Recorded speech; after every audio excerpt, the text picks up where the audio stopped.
کی غربت کو دیکھ کر اس کا مذاق اڑایا، اس کی پریشانی کو دیکھ کر اس پر طنز کیا، تو حضور علیہ الصلوۃ والسلام نے اس طنز سے منع فرمایا ہے۔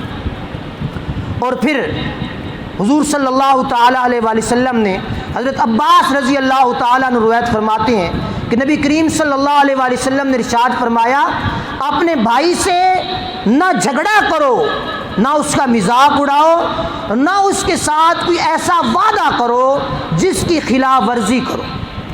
اب یہ چیز بھی بڑی قابل توجہ ہے، کسی مسلمان کا مذاق بھی نہ اڑاؤ، اور پھر اس کے ساتھ جھگڑا بھی نہ کرو۔ اب جھگڑا کرنے سے بھی منع کر دیا اسلام نے، اور پھر وعدہ خلافی نہ کرو کہ جس وعدے کو تم پورا نہ کرو۔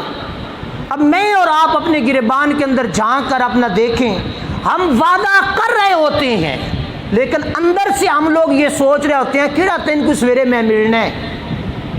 سمجھ آئی میری بات کی؟ چل ایک باری تے ٹال خان سویرے میں لبا تے گل پہ کرا دین، یہ ہوتی ہے کہ نہیں ہوتی؟ اللہ ماشاء اللہ۔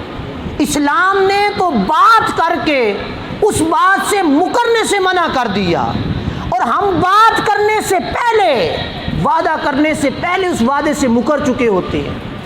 تو ہمارا اب دین اور اسلام، میں ہمیشہ یہ کہتا ہوں کہ ہم لوگ اپنے ایمان کو تھوڑا سا ٹٹولا کریں، اس ایمان کا وزن کیا کریں۔